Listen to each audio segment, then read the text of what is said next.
Welcome, welcome, welcome. Welcome all back to Dominant Mets Nation. Thank you, friends, for returning.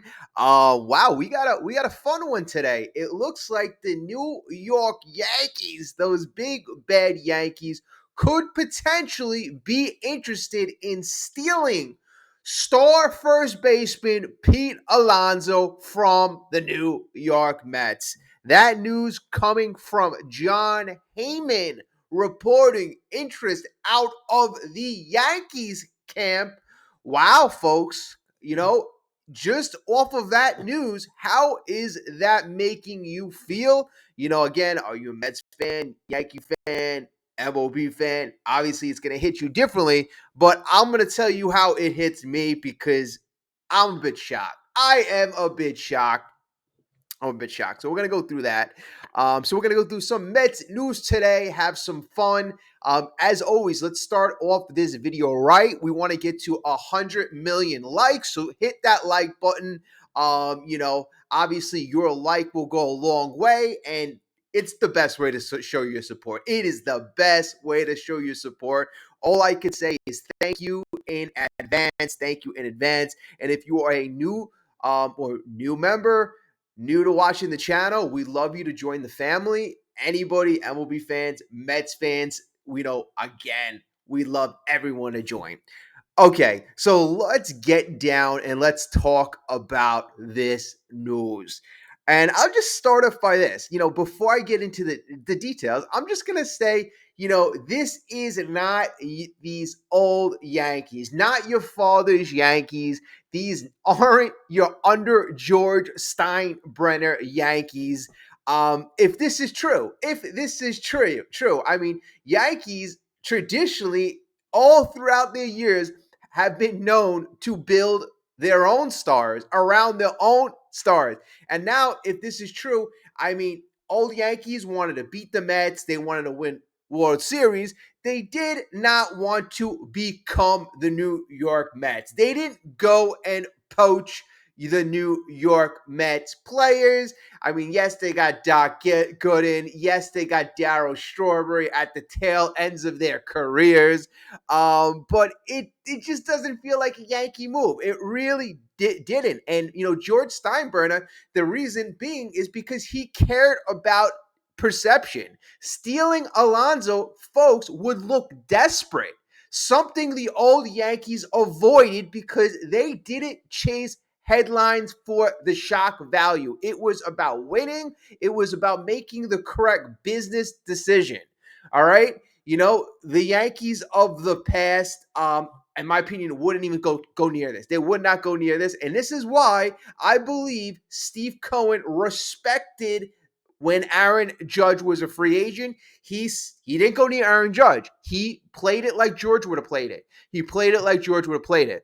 And I'll tell you this too. Now, you're telling me that the Yankees are going to invest even more money in a luxury power hitter when they already have Aaron Judge, the most prolific power hitter in all of baseball. They have Giancarlo Stanton, a DH slash mostly DH. And you're going to add a guy like Pete Alonso. I don't know. It just doesn't seem like a move that the old Yankees were make. Georgia's Yankees, they were ruthless, firing managers, calling out stars. They wouldn't make a fan service risk move. I just don't think so. And this is also a PR move, folks, because a lot of people are suggesting this because this is going to be revenge for the Juan Soto steal that the Mets had last year, which is ridiculous because Juan Soto wasn't a Yankee.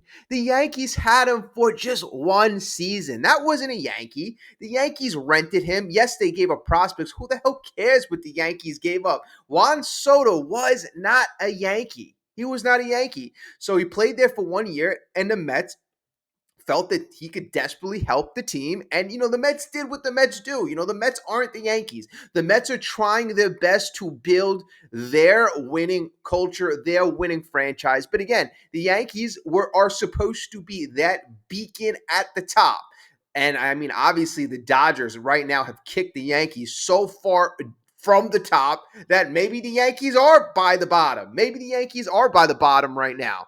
But again, I mean, I don't want to hear Yankees could get revenge because that's what I'm hearing.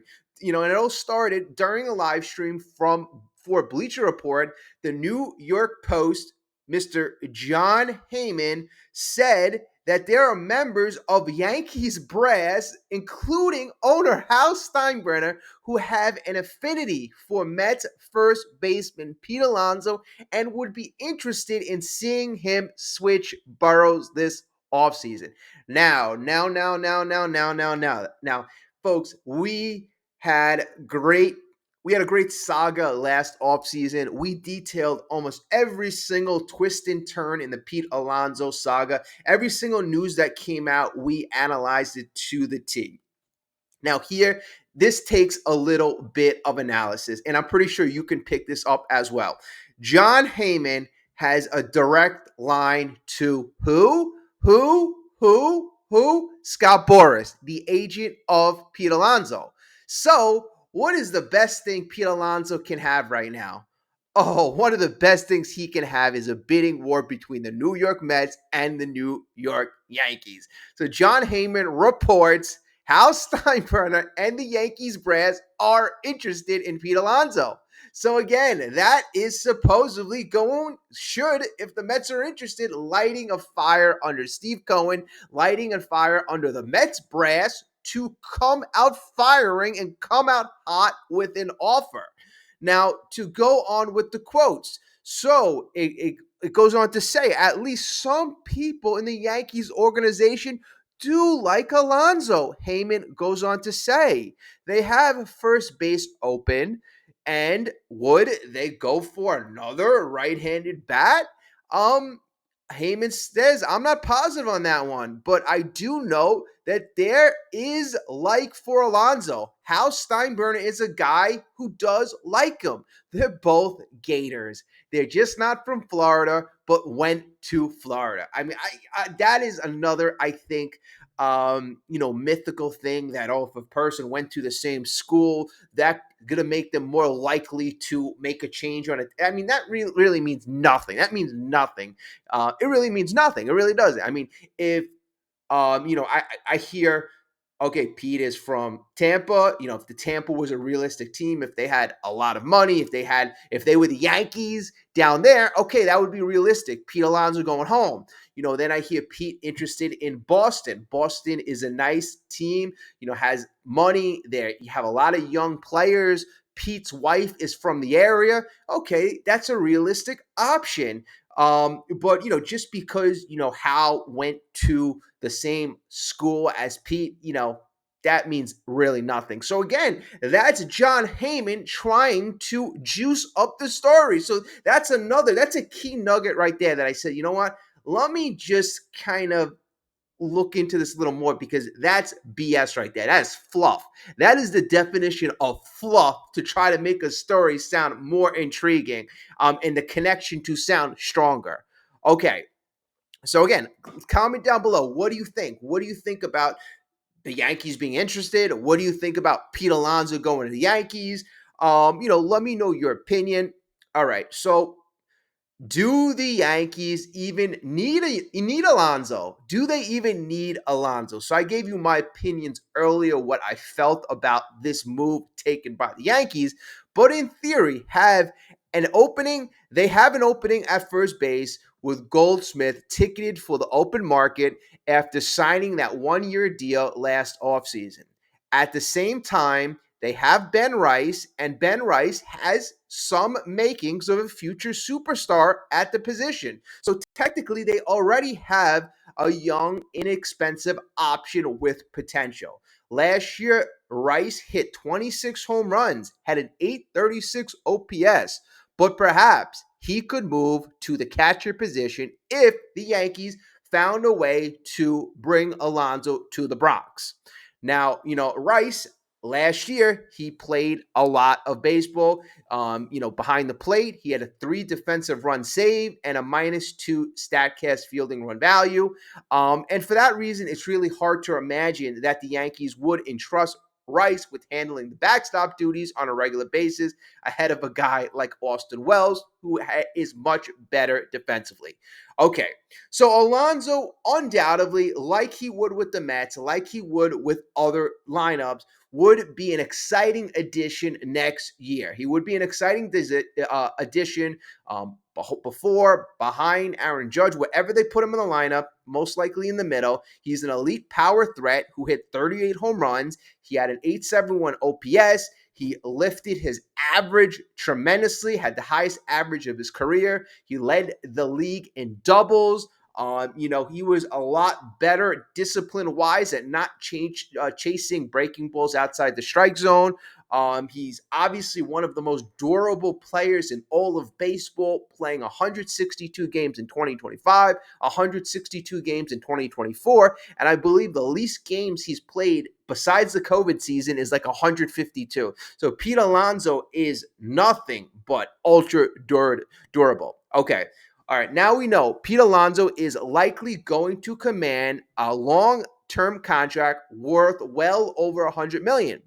And the Yankees, like the Mets, have to evaluate if that's the best way to spend money. Now, okay, folks. Now here's the deal. Here's the deal. And I'm just going to allude to what I alluded to a few short minutes ago. This is going to be a saga. You're going to hear a different team interested in Pete as this saga progresses. Right now, the team you're hearing is the Yankees. And, if you're Scott Boras, if you are Pete Alonso, that is perfect. That is the right team to get the Mets. Maybe that's the team. You got to figure if Pete, he wants to go back to the Mets, you want to get the Mets out of the box with a hot offer, to Pete. You just take it what it is. The Mets right now are going to evaluate the market. There's a lot of Mets fans right now that, are saying, hey, it's time for Pete to go.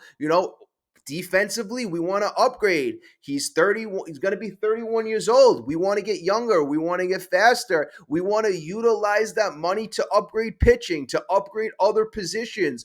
We have other options. We have other pressing needs. We've won nothing with Pete in 7 years. Let's go in a different direction. We are rebuilding. We are retooling. And you know what? That is all fair. That is really all fair. Again, I'm going to say this, Pete had a lot of offensive production with the right contract. I would love Pete to stay a Met. I love him. But, I would also understand if the Mets decide to go in another direction, there are, usually steps to building that elite World Series team. And it just seemed like last year, as we've discussed in 2024, the Mets have taken a couple steps backwards. But this offseason is going to be tremendously important. And I think it's going to be very telling the first couple moves outside the box. Very telling what David Stearns has in store. Because here's my analysis of the offseason right now. Right now, we know the Mets need pitching. We know they want to concentrate on, run prevention. But in terms of an exact plan, I don't think anybody has a damn clue. You listen to MLB insiders, Anthony DeComo, Will Salmon, Andy Martino, your favorite Mets insiders. Everybody says the Mets can go in. They could trade Clay Holmes. They could trade David Peterson. They could trade Ronnie Mauricio, Mark Viento. I mean, you've literally virtually heard they could trade Jeff McNeil's half their roster, and half of their prospects for players, whether it be Scoobo, Alcantara, Skeens. I mean, you've heard every single plan under the book, right? The most recent plan that I heard, and, I was like, at first, I'm like, how does it make sense? But there was speculation. I think it was Bleacher Report. It was saying that the Oakland A's, they would be interested in trading for Clay Holmes because the Mets have him for another year. Pitching is obviously a premium right now.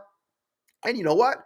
The Mets need pitching. So, why would you trade Clay Holmes? But then, this is what makes things kind of interesting. If Stearns could think outside the box and if he trades for a Scooble, if he finds a way to acquire another top of the line pitcher, then we're going to have a plethora of pitching, right? So if you have some of that excess and, a guy like Clay Holmes, who had a mid ERA 3, he's not making a lot of money, his value is decent to a team looking for pitching and not looking to pay a lot of money for it. So could that net you a player in return that could really, really help you? Now, my last video said, would you be willing to trade a Francisco Alvarez? Now, Francisco Alvarez, I would say like 80-90% of the feedback I got that, hey, if you're getting Scupo, hey, I'll drive him to the airport.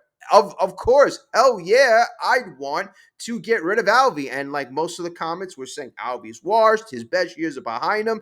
And I'm thinking, like, honestly, I loved Alvy, but I know he's been injury prone, and I know there's a lot of, things that Alvy hasn't really living up to. I'll just say that.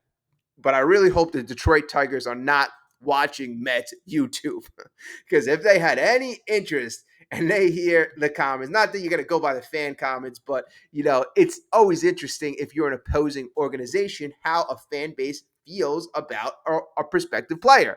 And the Mets fans, a lot of Mets fans are just crushing Alvarez, and sometimes people are a little harder on a situation, but it's understandable because you're thinking we got to get Scooble.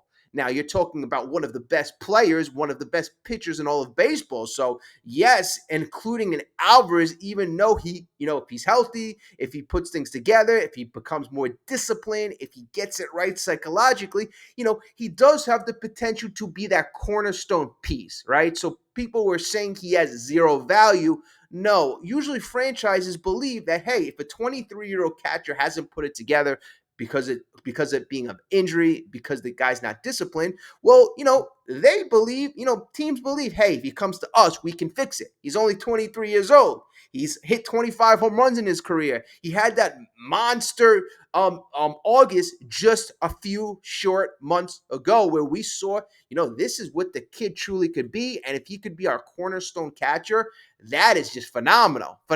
Plus, we'll get 2 other pitchers in the package and another, prospect. So, that's something that you can kind of sell the fans, that you have something that you can add to your current roster. Plus, you have a plethora of pitchers and future prospects as well. All right, so it's interesting. So that being said, you lose Alvarez. You lose Francisco Alvarez. How do you replace him? Right. So, at the time, a couple of days ago, everybody, and, I agree, JT Realmuto, a veteran catcher, defensive guy, hey, that's an option.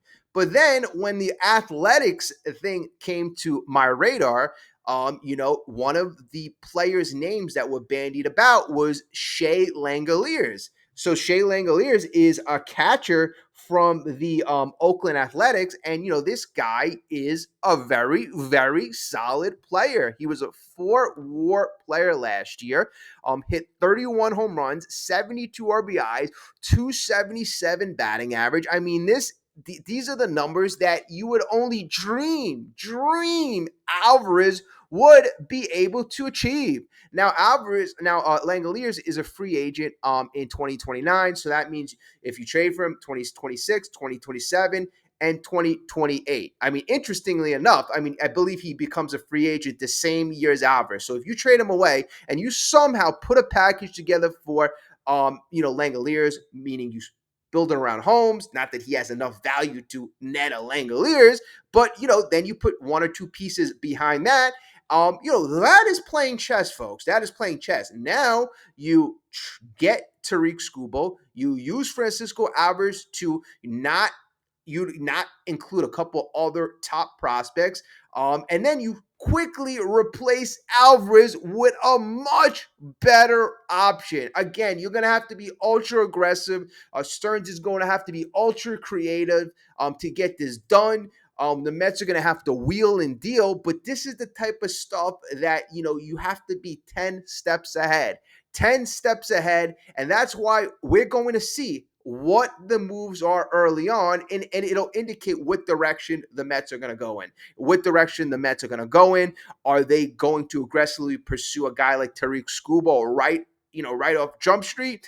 And it's just going to be interesting. Like the GM meetings, they're going to happen early to mid-November. Winter meetings usually happen, I don't have the exact dates, but they usually happen in the beginning of December, and that's when usually the big deals take place. But you know what? I would expect David Stearns to be ultra aggressive, really ultra aggressive.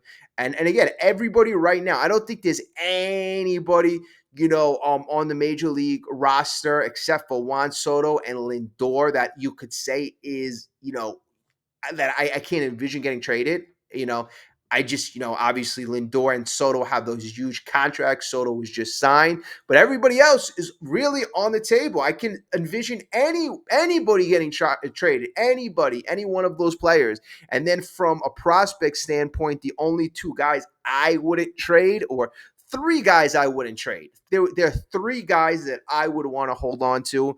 And those three guys, two of them are probably obvious to you. Carson Benj. So you got Benj, you have Nolan McLean, and Elian Pena is another guy that I would not trade right now. He'd be one of my untouchables. Those three guys, everyone else is up for grabs. Now, if we're talking about acquiring a Skeens, whose value, his trade value is probably more than double the value of a Skubal, then everybody's on the table. Everybody's on the table. But barring that being the case, I'm not trading Nolan McLean because, the thing is, Nolan McLean shows flashes of being a frontline ace type of starter, has 6 years left of control. I mean, that is a guy that has that tremendous high value. So, it's going to be exciting. It's going to be intriguing. And again, I'm interested to see which way the Mets are going to go. This Yankee stuff right now, with Pete Alonso, I have to hear more, see more, because right now I think it's just kind of a bit hogwash. So at this point, if you could hit the like button, if you're enjoying the content so far, again, we are looking at our goal is at least 100 likes. I know I mentioned 100 million likes in the beginning of the video. That might have been a little too high. So we'll go for 100 likes this video. Do some good stuff. Share the video.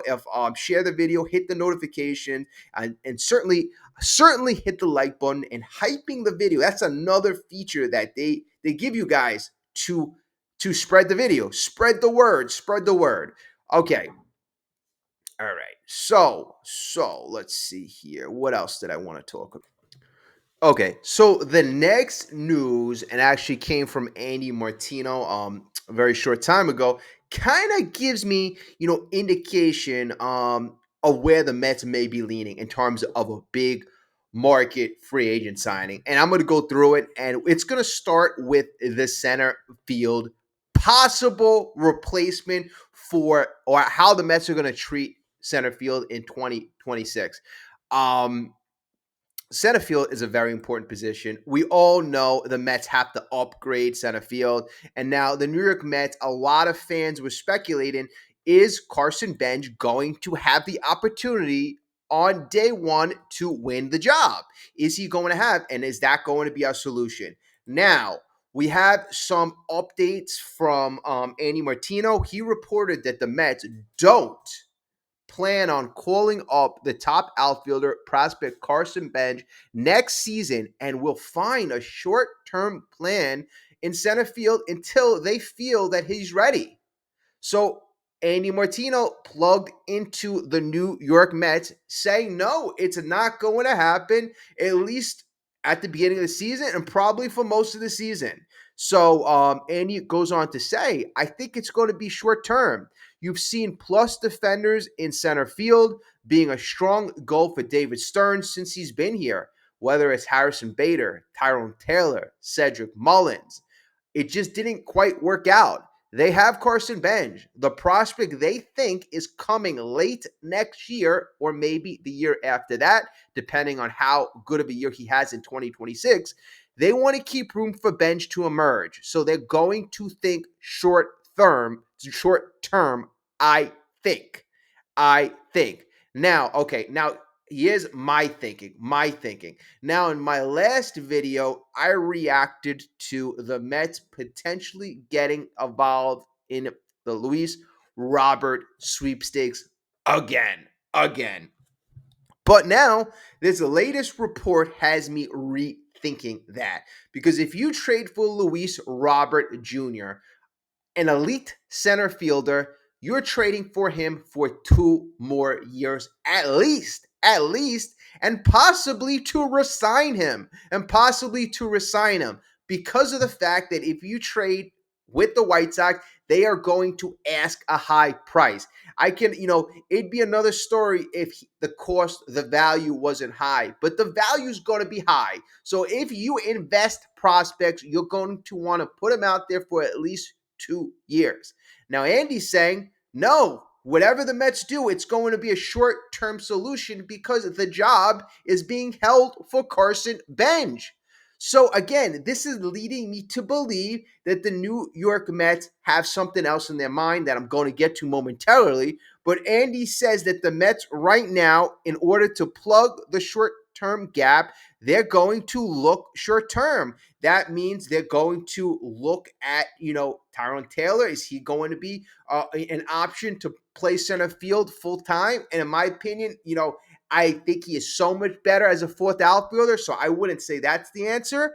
Another answer is former Met Harrison Bader. Is that going to be a reunion? And maybe that's a possibility because you have Harrison Bader, short term, 1 year contract. Now Tyrone Taylor as a backup. Okay, now that's more formidable.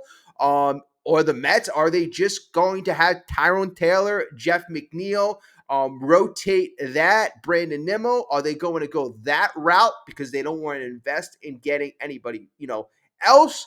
Or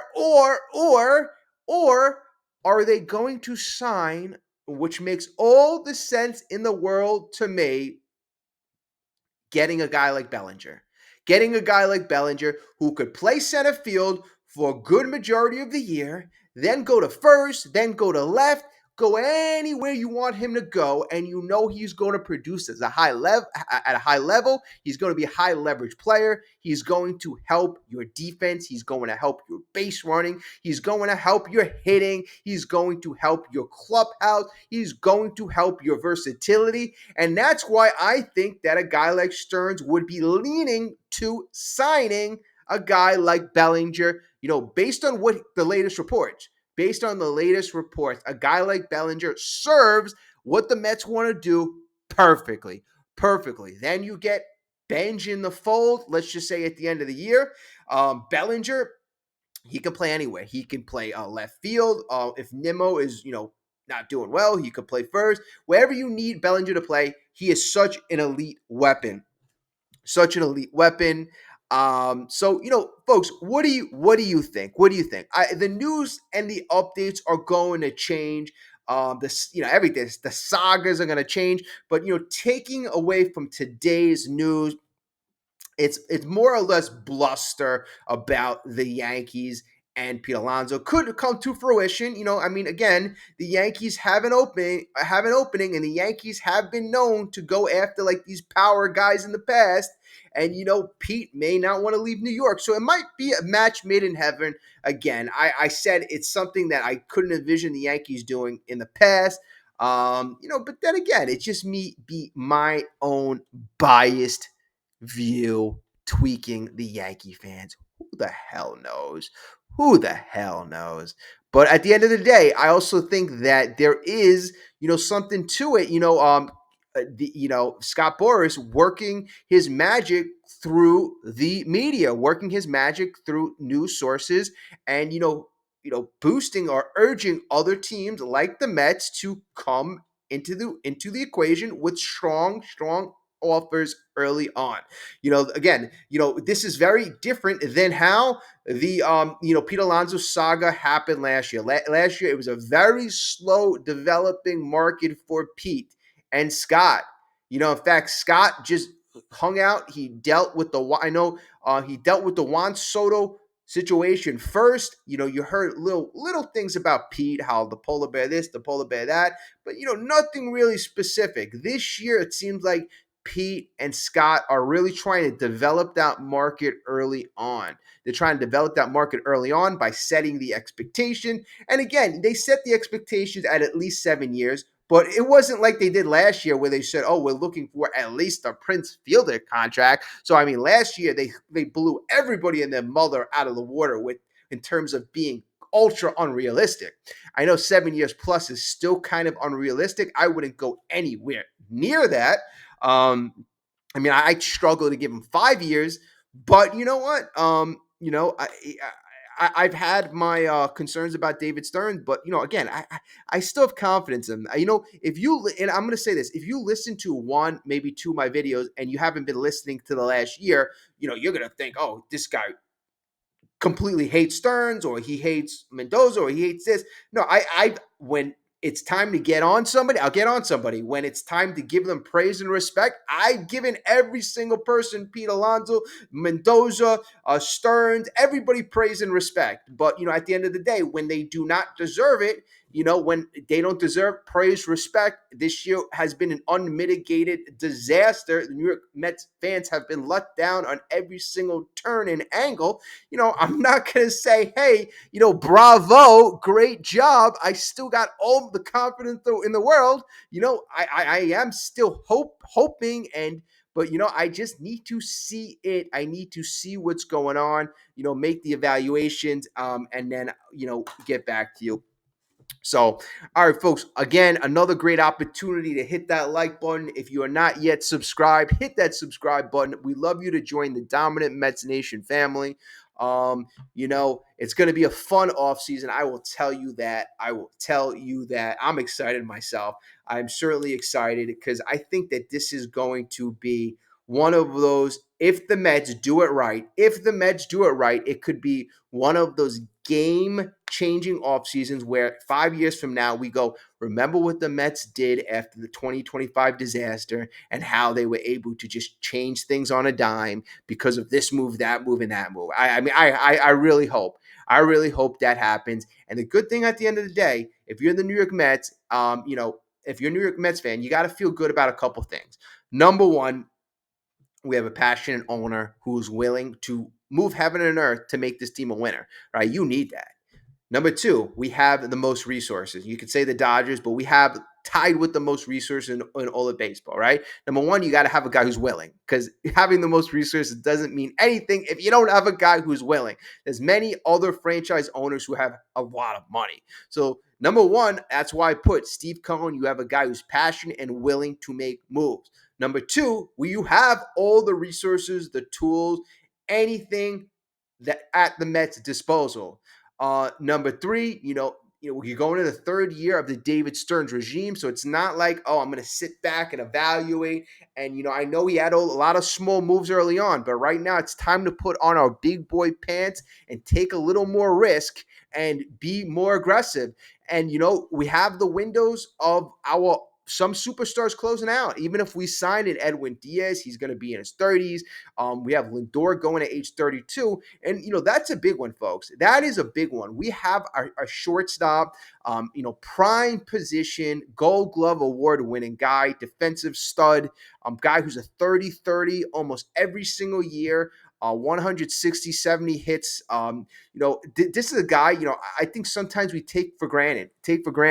And he's going to be 32. He's going to be 32. So realistically, what does he have? 2-3 years in his prime. So, let's take advantage of that. I believe Steve Cohen and David Stearns do realize that. That's why you added another guy like Juan Soto to kind of extend his, the prime, extend the window, and help and do everything under our power to make this a very, very powerful team. Now, the Dodgers obviously are in the World Series. Obviously, they're juggernaut. Obviously, they're the standard right now. They are the standard.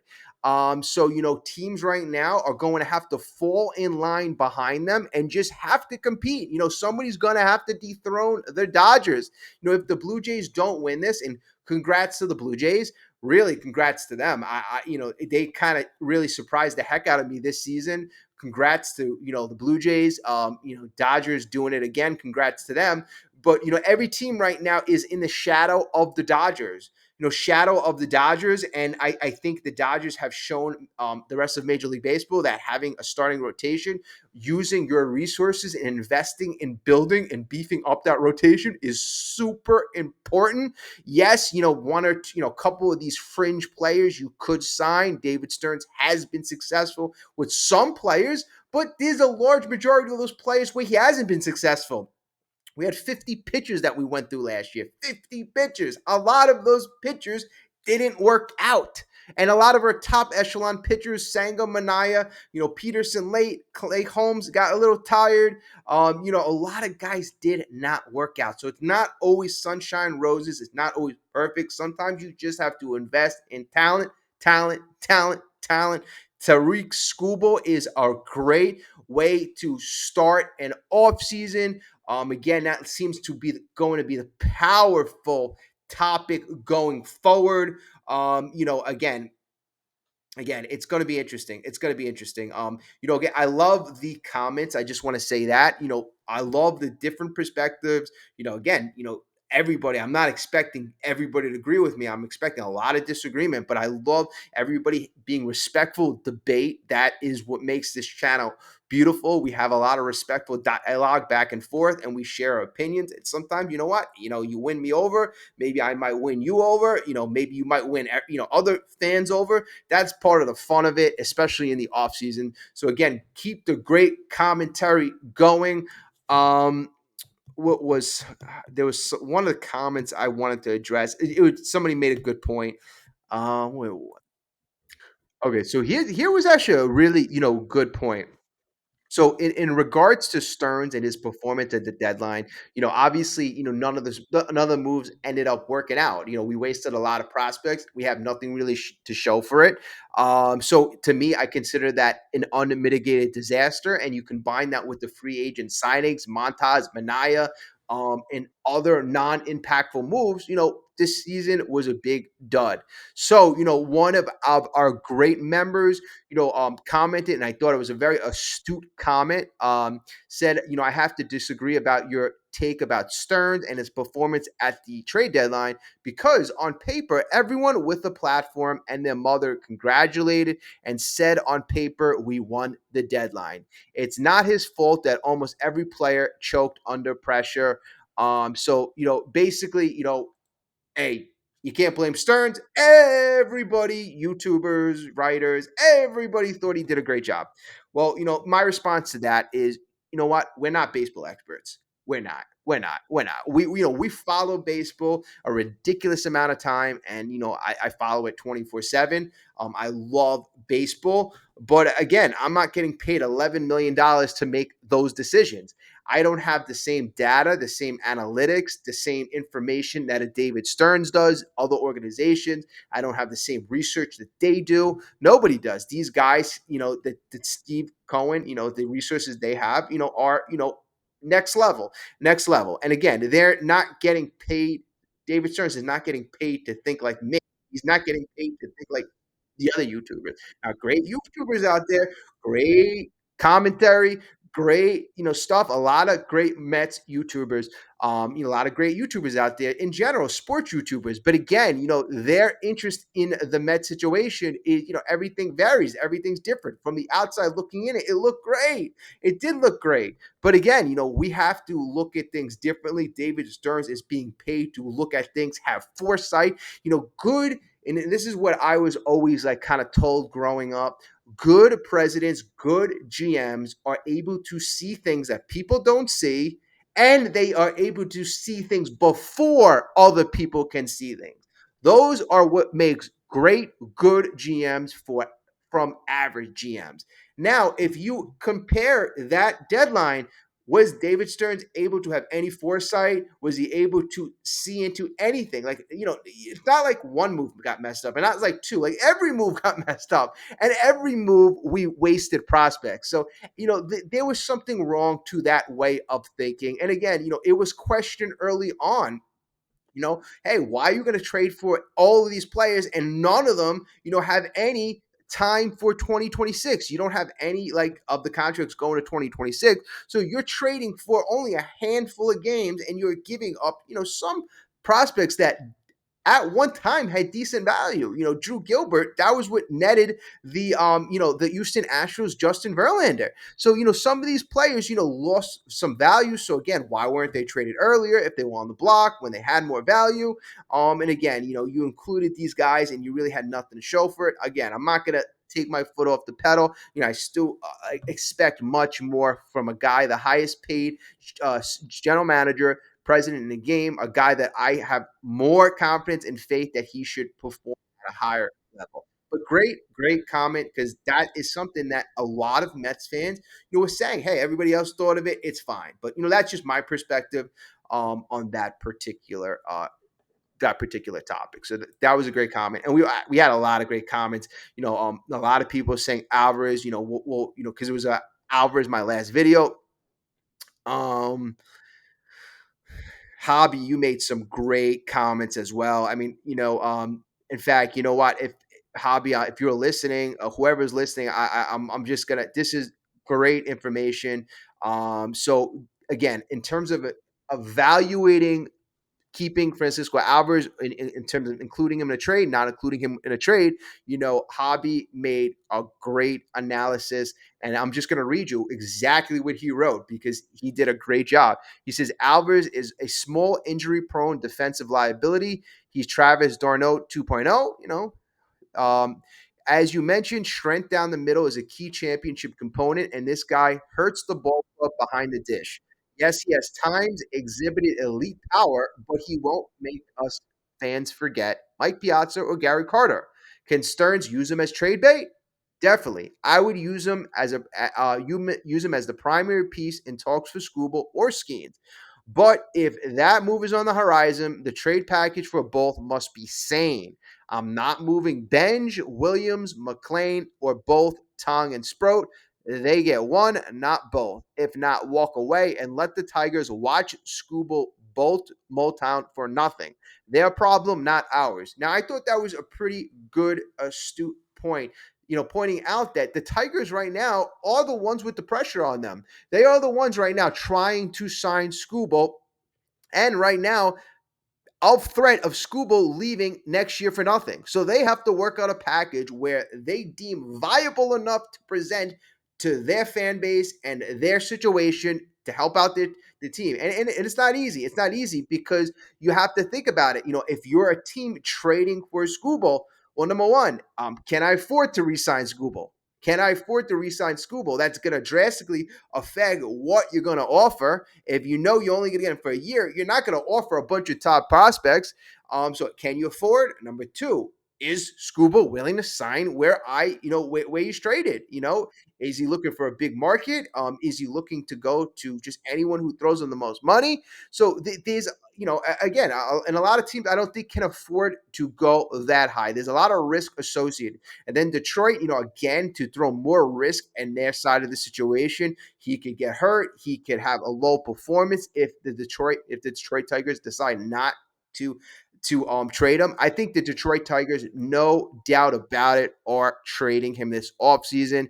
And the Mets right now look like the perfect match. They really do. And that's another thing that give credit to New York Mets. Besides Steve Cohen, the money, the resources. Number three, they finally have the farm system, the prospects to net them a guy like Scooble. In the past, the Mets didn't have a deep prospect. They might have had like maybe two or three shiny prospects, but the Mets right now can actually put packages together, including some of the major league talent, and actually get things done without including, all of their top 3, 4, 5 prospects, which you give them kudos and credit for that.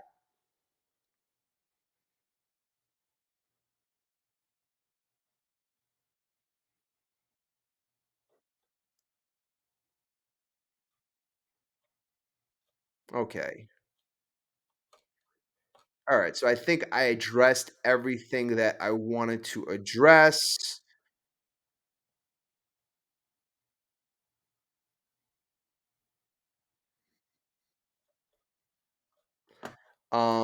According to baseball trade values, I believe not Scooble, Skeens holds the most value out of everybody. So trade value, trade value is 130.6.